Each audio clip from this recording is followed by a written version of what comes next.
Jay Roberts now available.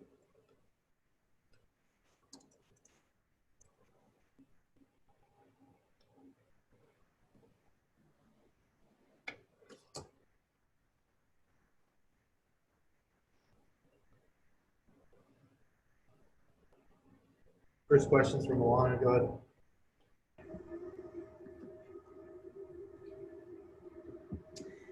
Dave, when constructing your lineup for today, what made the most sense about having Edwin Ríos as your DH getting his first postseason start? I think I just love the balance in the lineup. I love Eddie in there as far as I think he can take a really good at bat against Suter with his mix, and just gives us the flexibility to fire Kike whenever we want to, and still have some lefties behind him. I still think that it just posed a little bit more problems, I think, the way we constructed it. And having CT down there, having Mookie behind him is also a good thing. So just speaks to how good those players are, our guys are. When putting together your wild card roster, what went into the decision-making about having Gavin Lux off of it, but putting Matt Beatty as well as Terrence Gore on, and then also having Alex Wood and Dylan Floro sit this particular round out? I think with T-Gore, it was more of we have the opportunity to carry an extra position player in the short series where pitching isn't necessarily, we don't need the extra arms.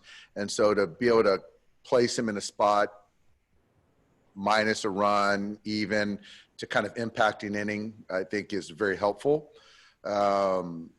Luxy, I think that Gavin is certainly could change next series, and he's just such a really good player.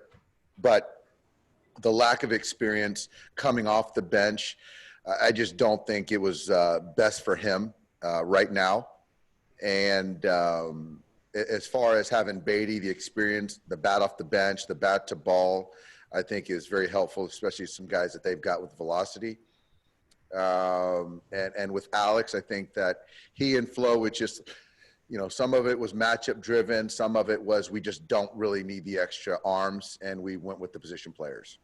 And when you think about the extra, you're carrying three catchers now. Keibert Ruiz, a left-hander as far as your catching is concerned, but also with the way that Will has been swinging the bat, how fortunate that Will can serve as that DH, but you still have Austin as well as Keibert to be able to catch as, and give you some offense as well. Yeah, absolutely. And I think that if you look at Austin potentially, or Austin catching tomorrow, and so if there's a situation where, we don't love the matchup and want somebody to hit for him, we still have that extra catcher and slide Will in there. So it just kind of gives me the flexibility to not overexpose ourselves with the catching.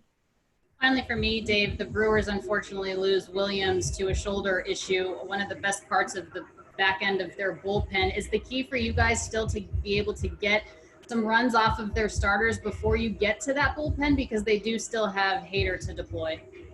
Yeah, I think it is. It really is. And I think it's still a short series, but the more you can see guys in the first game, the better it is in games 2 and 3. So the more we can up their usage, I think that we'll be in a good place. Thank you and good luck. Thank you. Next question is from Dylan Hernandez. Go ahead. Hi, Dave. Hi, Dylan. With Walker Buehler, obviously it's no secret he didn't come into summer camp in the best of shape. Could you just kind of describe the challenges that you guys and he faced in terms of, getting him built up in kind of that short camp, and then having to kind of sustain that over the last month when he's had that blister issue?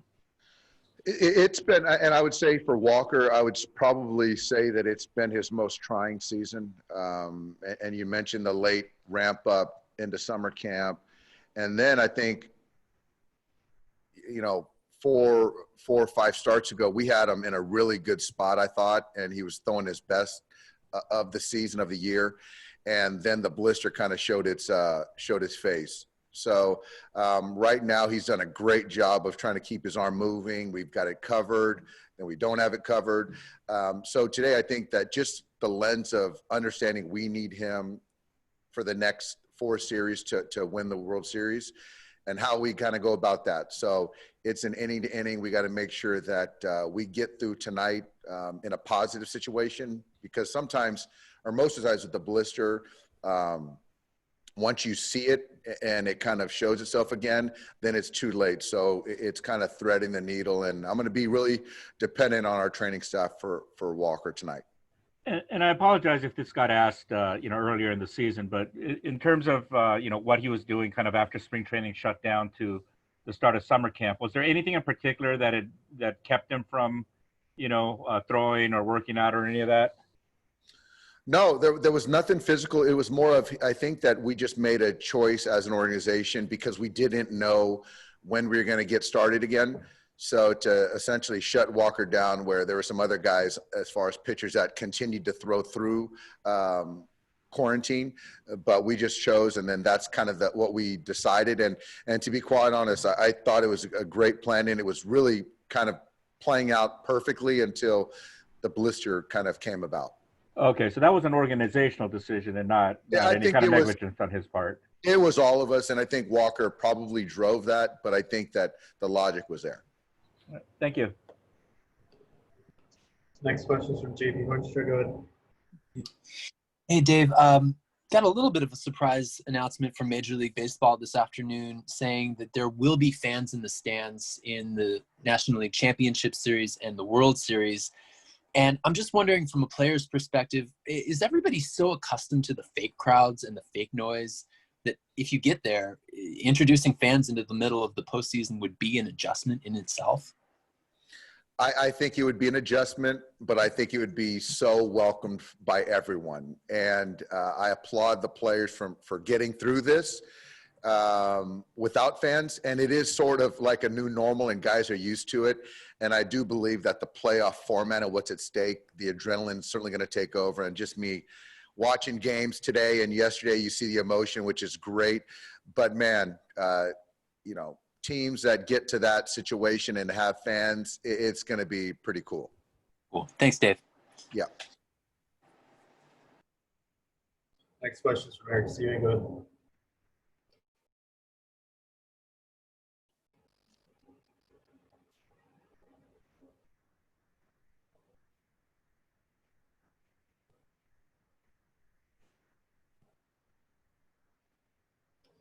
Next question is from Rowan Kavner. Go ahead. Hey, Dave. Walker's obviously risen to the occasion in a lot of these big kind of spotlight moments, but how important was it for you to see that last outing from him of the year, just to be able to actually see him get through the blister and perform well, just in your confidence for naming him the game one starter? You know what? It was good, but for me, I didn't really need to see it. It was helpful. I just really believe in Walker. I think more for anyone, it was good for Walker to see it and go through that and have success. So we all feel really good about it, and just want him to go out there and execute pitches like like he can. Thanks. Next question is from Mark Castillo. Go ahead. You mentioned the emotions you're seeing from watching these games on television, but what do you expect here today? Do you expect it to be quote unquote playoff atmosphere, electric? I know. What do you expect out there without fans? I do. And I think that we're certainly not pulling from the fan emotion, but just in our clubhouse, guys are relaxed. They're preparing. And so everything that you would want from a ball club. And did you guys have any suspicion about this Devin Williams injury at all? And did it affect how you constructed the roster ultimately? Did not affect how we put the roster together. As they were done, sort of submitted simultaneously. It changes what we've prepared, but that's a blow to them. But I think, again, for us, we just got to go out there regardless of who's on the mound, understand what they're trying to do, and take good at-bats. But it just, again, Jorge, it just comes down to us playing good baseball. Just how much baseball have you watched in the last 24 hours? I've watched bits and pieces. I might have the Padres-Cardinals game on right now in my office, but that's about it. Thank you. Got a question from Bill Shaken. Go Hi, Dave. I just wanted to ask you, as you walked around town this morning to get your coffee, and then as you walked into the ballpark today and you were on the field during batting practice, what made it seem like a playoff day and what made it seem completely different? Well, I didn't get the opportunity to walk around town. We're all in a bubble. So from the hotel to the ballpark, it seemed like summer camp. It seemed like every day. But when you walk into the clubhouse, there's a heightened energy, a little bit more of a focus and readiness. And I say that a little bit in jest as far as summer camp, but it's been the same, to be quite honest, since we've been in this bubble and kind of all of our lives this season. Thank you. Let's try this again. Go ahead, Eric. Dave, sorry if I missed this earlier, but with Dylan Floro, he was pitching some big innings for you down the stretch. What went into the decision to leave him off? Was it more matchup driven? You know what? Matchup driven on one of the extra position player, Eric, that was a very difficult one. Dylan has the respect of everyone in the organization, and he's earned it. And, you know, a lot of times I sit here and talk about performance matters, but in this case, ultimately he performed and still doesn't have the opportunity. But I do look forward to him, you know, shall we advance for him to continue to be on rosters going forward. And he was upset, and he had every right to be upset. Thanks. We got time for one more. Go ahead, Jim. I'm off mute. Yeah, Dave, one thing about not having fans tonight, you're not going to have those roars out of nowhere when the Lakers do something. What about the whole idea that you guys are playing, the Lakers are opening their series, and it's kind of a big day and a big week in LA sports? It's, Jimmy, it's great for this city. The city needs it. I think that if you look at baseball, 8 games today, our country needs it. It's very therapeutic. It's a diversion.